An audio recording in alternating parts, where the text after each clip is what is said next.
شروع اللہ کا نام لے کر جو بڑا مہربان نہایت رحم والا ہے۔ یاسین، حکمت بھرے قرآن کی قسم، تم یقیناً پیغمبروں میں سے ہو، بالکل سیدھے راستے پر۔ یہ قرآن اس ذات کی طرف سے اتارا جا رہا ہے جس کا اقتدار بھی کامل ہے، جس کی رحمت بھی کامل، تاکہ تم ان لوگوں کو خبردار کرو جن کے باپ داداؤں کو پہلے خبردار نہیں کیا گیا تھا،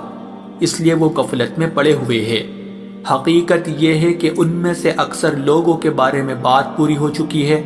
اس لیے وہ ایمان نہیں لاتے۔ ہم نے ان کے گلوں میں توق ڈال رکھے ہیں جو ٹھوڑیوں تک پہنچے ہوئے ہیں،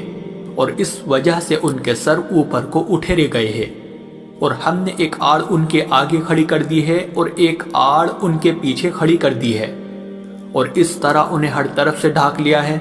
جس کے نتیجے میں انہیں کچھ سجائی نہیں دیتا۔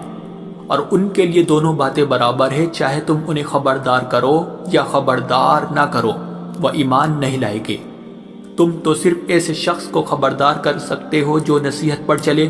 اور خدا رحمان کو دیکھے بغیر اس سے ڈرے، چنانچہ ایسے شخص کو تم مغفرت اور باعزت اجر کی خوشخبری سنا دو۔ یقیناً ہم ہی مردوں کو زندہ کریں گے، اور جو کچھ عمل انہوں نے آگے بھیجے ہیں ہم ان کو بھی لکھتے جاتے ہیں، اور ان کے کاموں کی جو اثرات ہیں ان کو بھی، اور ہم نے ایک واضح کتاب میں ہر چیز کا احاطہ کر رکھا ہے۔ اور اے پیغمبر، تم ان کے سامنے بستی والوں کی مثال پیش کرو جب ان کے پاس رسول آئے تھے۔ جب ہم نے ان کے پاس شروع میں 2 رسول بھیجے تو انہوں نے دونوں کو جھٹلا دیا، پھر ہم نے ایک تیسرے کے ذریعے ان کی تائید کی،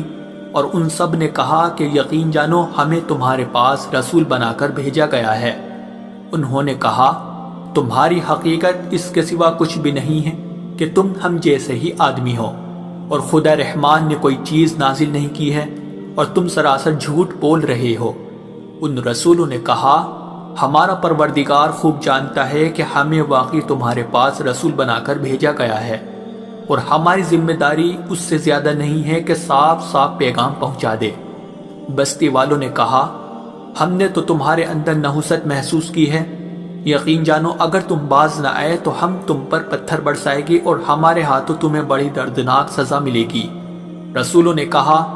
تمہاری نحوست خود تمہارے ساتھ لگی ہوئی ہے، کیا یہ باتیں اس لیے کر رہے ہو کہ تمہیں نصیحت کی بات پہنچائی گئی ہے؟ اصل بات یہ ہے کہ تم خود حد سے گزرے ہوئے لوگ ہو۔ اور شہر کے پلے علاقے سے ایک شخص دوڑتا ہوا آیا، اس نے کہا اے میری قوم کے لوگوں، ان رسولوں کا کہنا مان لو، ان لوگوں کا کہنا مان لو جو تم سے کوئی اجرت نہیں مانگ رہے اور وہ صحیح راستے پر ہے، اور بھلا میں اس ذات کی عبادت کیوں نہ کروں جس نے مجھے پیدا کیا ہے، اور اسی کی طرف تم سب کو واپس بھیجا جائے گا۔ بھلا کیا اسے چھوڑ کر میں ایسوں کو معبود مانوں کہ اگر خدا رحمان مجھے کوئی نقصان پہنچانے کا ارادہ کر لے تو ان کی سفارش میرے کسی کام نہ آئے، اور نہ وہ مجھے چھڑا سکے۔ اگر میں ایسا کروں گا تو یقیناً میں کھلی گمراہی میں مبتلا ہو جاؤں گا۔ میں تو اپنے پروردگار پر ایمان لا چکا، اب تم بھی میری بات سن لو۔ آخر کار بستی والوں نے اسے قتل کر دیا، اور اللہ کی طرف سے اس سے کہا گیا کہ جنت میں داخل ہو جاؤ۔ اس نے جنت کی نعمتیں دیکھ کر کہا کہ کاش میری قوم کو معلوم ہو جائے کہ اللہ نے کس طرح میری بخشش کی ہے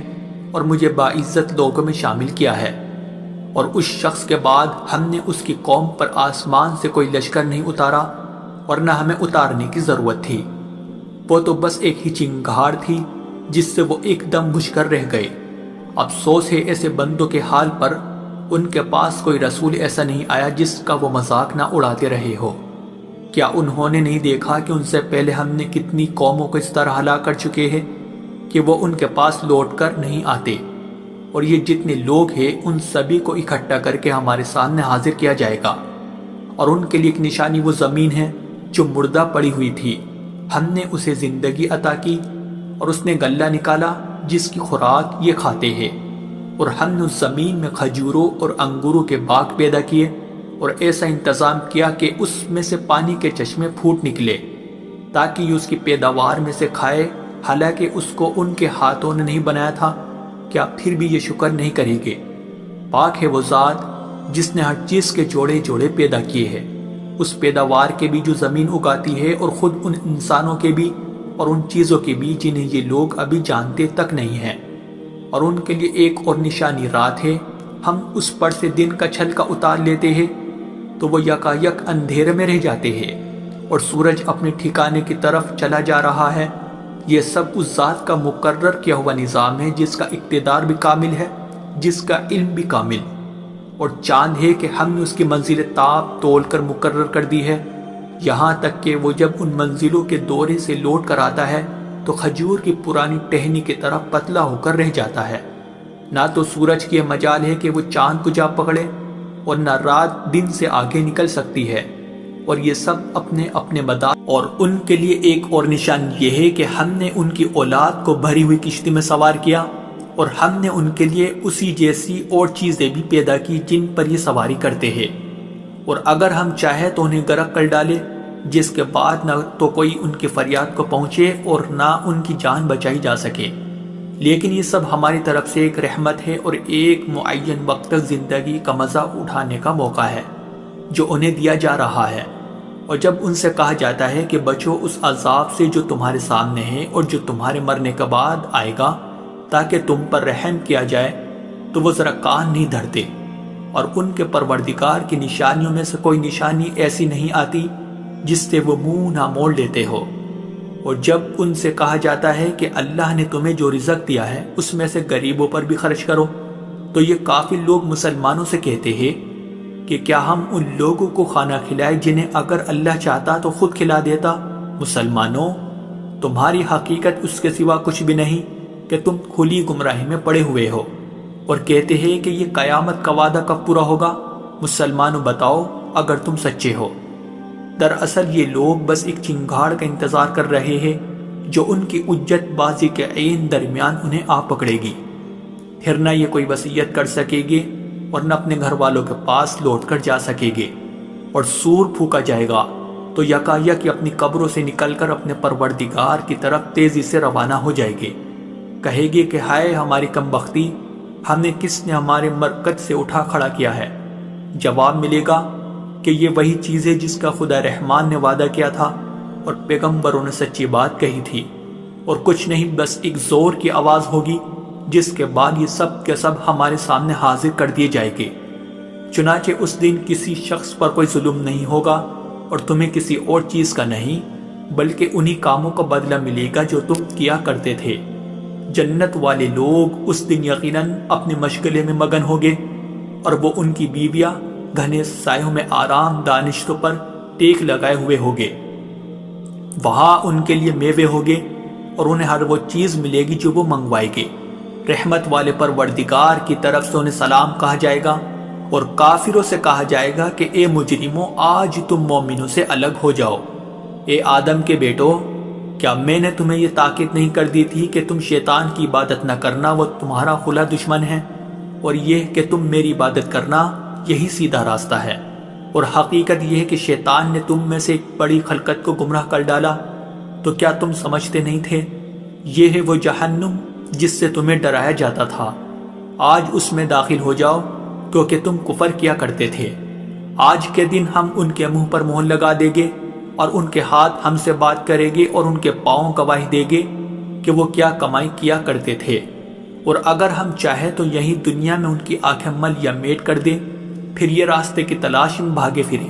لیکن انہیں کہاں کچھ سجا۔ اور اگر ہم چاہیں تو ان کی اپنی جگہ پر بیٹھے بیٹھے ان کی صورتیں اس طرح مسخ کر دے کہ یہ نہ آگے بڑھ سکے اور نہ پیچھے لوٹ سکے۔ اور ہم جس شخص کو لمبی عمر دیتے ہیں اسے تخلیقی اعتبار سے الٹ ہی دیتے ہیں، کیا پھر بھی انہیں عقل نہیں آتی؟ اور ہم نے اپنے ان پیغمبروں کو نہ شاعری سکھائی ہے اور نہ وہ ان کے شایان شان ہیں، یہ تو بس ایک نصیحت کی بات ہے، اور ایسا قرآن جو حقیقت کو کھول کھول کر بیان کرتا ہے تاکہ ہر اس شخص کو خبردار کرے جو زندہ ہو، اور تاکہ کفر کرنے والوں پر حجت پوری ہو جائے۔ اور کیا انہوں نے یہ نہیں دیکھا کہ ہم نے اپنے ہاتھوں کی بنائی ہوئی چیزوں میں سے ان کے لیے موشی پیدا کیے، اور یہ ان کے مالک بنے ہوئے ہیں، اور ہم نے ان موشیوں کو ان کے قابو میں دے دیا ہے، چنانچہ ان میں سے کچھ وہ ہے جو ان کی سواری بنے ہوئے ہیں، اور کچھ وہ ہے جنہیں یہ کھاتے ہیں۔ نیز ان کو ان موشیوں سے اور بھی فائدہ حاصل ہوتے ہیں اور پینے کی چیزیں ملتی ہے، کیا پھر بھی یہ شکر نہیں بجا لائے گے؟